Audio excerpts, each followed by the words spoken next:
Hey guys, it's Dark King Forever back once again to give you another top 5 of MetaQuest games that I think you should own. I did a previous video a couple of months ago with 5, and now I want to give you a new 5 that I found that I think you should try out. So with that being said, let's get started with our number 5. Number 5. You know I had to throw a rhythm game out there. I just love me some rhythm games. You know what? Maybe I should do top 5 of that. Man, maybe we'll talk about that later. But right now, I want to tell you about a game called Beat Saber. It's a game that was developed by a company called Beat Games. Now, this is a rhythm game that combines two things: rhythm games and hack and slashers. Well, sort of. So the game is similar to Guitar Hero in terms of you'll see the prompt come towards you, but instead of pressing a button, you're using your controllers as sabers to cut through them. So the corresponding colors that they have is red and blue. So you have to cut the colors based on the controls. So one color will be red and one color will be blue. And it gets a little intense. There are hidden stages to get you up to get the hang of the game, and there are intense stages that will touch you through the est. Ooh. And the fun thing about this game is they do have a story mode per se, but it's more like just challenges to, help you learn the game better. But there's some challenges like get a certain score, or you can't mess up one time, or you can't even get a good. You have to get perfect scores the entire time. So these will keep you on your toes to help you get ready for the multiplayer the game has, and that pitches into 4 other players to see who is the number 1. It's intense, but fun. And if you want to get more songs on the library, there's a lot more. There's a lot of songs per game, but there's a lot more that you can find. So they have different artists that they put the songs in there. They have Imagine Dragons, Canada Disco, Green Day, Linkin Park, BTS, Billie Eilish, and others. It's a good list. The last one they came out with is The Weeknd. So there's a lot to play with in this game. So I definitely recommend you check this out. Yeah, let's move on to the next one. Number 4. Now, if you're looking for a good workout, I definitely recommend The Climb and its sequel, Climb 2. Now, both games were made by Crytek, and the game I want to talk about today is the first game. Now, this game is truly a workout, and you will put on a sweat. I did it, and within 5 minutes in The Climb, I was already sweating bullets. It is that intense. Like, climbing the different areas, the different parts of the mountain, is wow. So there are 3 different sectors in the game. There's the Bay area, there's the Canyon area, and there's also the Alps area. Each area has 5 different difficulties. There's the easy mode, there's the medium, there's a hard, there's a time trials, and there's a comfort mode. So as you play the game, you will see the difference because there are unique hazards that happens throughout the stages depending on the difficulties. But there is a tutorial that you can go and try out that will help you learn the basics and learn the advanced stuff, all the hazards that will hinder you. So the best way to play the game is basically making sure that your hands are still covered in trunk, because if it doesn't, your stamina will go down and you'll fall faster. So you don't want to fall because basically it's dying. But there are checkpoints along the way that will, save your progress so you can continue on. And it's a satisfying feeling when you get to the top of the mountain and you just see everything around. The game is beautiful. Like, the areas are so just like hypnotic, like you're just drawn in to see more. And climbing feels authentic, like it feels like you're really there. So it's that good. I definitely recommend this game if you're looking for a good workout. Number 3. So I'll ask you this question. Do you consider yourself a crewmate there to assist, help out the ship, get everything back to normal so you can escape and go home? Or are you an imposter that snaked his way into the group to wipe them out and get the victory? Those questions you can find out by playing Among Us VR. This game is fun as hell. You can either be a crewmate, which you have to do to pass. Once you finish the task, 100% it, you win. That's the goal for the crew. Now, as an imposter can blend in with the crowd, and then when he gets his opportunity, kill anybody who is close by. The fun part about this game is how you can convince people that you're not the imposter. And that's when you have the conversations and everything like that. Like trying to find out who the imposter is so much fun. Sometimes they give it away in here, and other times you get away. You can get away, you get lucky. I remember I had played a game and I had convinced 2 people that I was fine. I was a roommate. And so I murdered the last one to get the victory.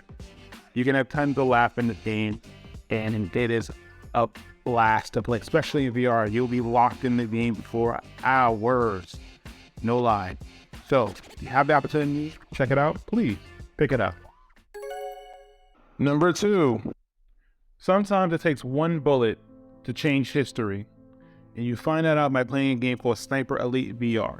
Now, this fun shooter was made by Rebellion, and is basically part of the Sniper Elite series. So if you know Sniper Elite, you pretty much know what you're in for with this game. And the only thing about it is it's in VR, so you get the first-person view, which is, I believe, a first for the series. So the game takes you as an old man who is seeing his family laying around and enjoying their lives, and he reminisces about the past, how he got to this good ending for himself. Now, the story just back to when you're a young man, part of the Italian resistance that were going against the Nazis that were trying to invade their country. Now, as you play through the story, you'll deal with great loss and a shocking betrayal. But through it all, through the hardship, going through the missions and everything like that, you'll end up with great success. One of my favorite missions in this game is when right after a stealth mission, you're on top of a clock tower, and you have to snipe the general who's coming off a ship. And it's a few meters away. It's a long shot. And the thing about it is it changes the course of how the game is, the stage is going to be played. So if you miss or make too much noise, you will have to deal with enemies coming after you, and you have to fight your way through. Now, if you can get the shot off, it makes things easier because now you can sneak out. They won't know what happened, and you could just run off on the mission and get done. So that's the things like that I like about this game, because it has that, you know, if you do this, things may be different from you. And also with this game, it has a variety of different weapons that you can play with. Definitely sniper rifles that you can try out. Shotguns, handguns, machine guns, grenades. So there's a lot to do in this game and a lot of ways to do it. So if you ever see this game out and you want to play it, I recommend you try this game. It is fun. Now, number 1 is, for those that know me, they know that I'm a huge Resident Evil 4 fan. I love RE4. I've loved this game since I picked it up for the PS2, and I've been playing it ever since. I've streamed it many times on my channel.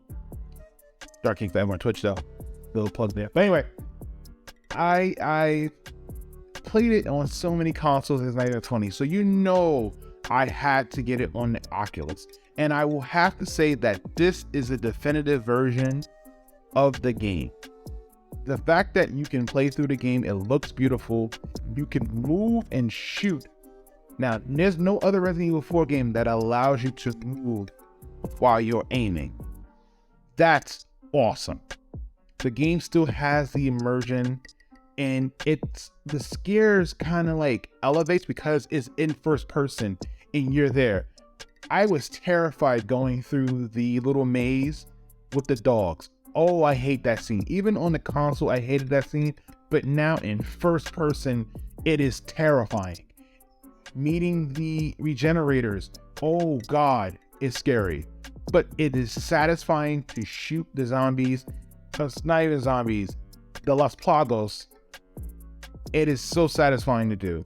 And there is an immersion feel to it, because you can have your weapons ready. Like, you don't have to go to your pause menu to do it. You can just set up your weapons where you can have your handgun close to you, the shotgun over the shoulder, your healing on the other side, on the other shoulder, and grenade on your chest. So like you can be prepared. Like, you don't have to worry about going into the menu all the time, which is great. Like I said, the definitive edition of the game. Unfortunately, the few problems I have, like they cut out assignment Ada and separate ways. So you get all of it, and it took them over a year to get Mercenaries out. But when Mercenaries came out, they added something new. They added challenges, which gives you extra stuff. So since they didn't add assignment Ada, separate ways, I mean, they didn't give you the ability to get the Chicago typewriter in the Mafia suit and knight armor. So you have to do the challenges, which are unique stages that gives you different weapons, different objectives. So some will give you the infinite rocket launcher to shoot everything. Some will give you the Chicago typewriter. Some will give you the ability to, move faster. Some will give you the ability to die in one hit. There are challenges where you have to kill a certain amount of enemies before you can get a time to timer to elevate your time. Like, there are so many different challenges that you can try out that are fun. There's one where it's nothing but chainsaw and freaking Wolverine guys, and it's terrifying. But the good thing you're playing with Hunk. But in there's parts where you're in the village in the dark playing with regenerators. It is that stuff right there has me hooked. Now, like I said, the other problem I have with the game is the fact that they kind of cut some parts of the story, and that's mostly dialogue. They got rid of the Lewis scene where he talks about Ash's ballistics. All the flirting is gone, but it doesn't kill the story for you. It doesn't make you go, oh, I'm not gonna play this anymore. It is fun and just a great time. And like I said, the challenge mode unlocks you different things. Like, there are horror mode where you can have the screen black and white. There's big head mode, which obviously makes everybody's heads bigger. And there's like golden guns, which you have to get 100 stars. So you have to get perfect on all the challenges. There's also the regular standard mercenary mode where you have to, get 5 stars to everybody. But this time it's easier. Instead of getting 5 stars per character, you only need to get 5 stars per the 4 stages. That's it, and you get the headcanon. This is the easiest way to get the headcanon. Now, the only thing about it is you got to be good to get it. I definitely highly recommend this game, and I believe that anybody who gets this game will definitely enjoy it if you are RE4 fan. And there you have it. These are my top 5 suggestions for games that you should buy for the MetaQuest. Now, I had a blast playing each game that I mentioned on this list, and I think you will too. So if you have any comments, please put them down below. If you have any suggestions, put it down below. Please like the video, and I'm going to continue to make more. You will see one very soon. This is Dark King Forever, and I'm out.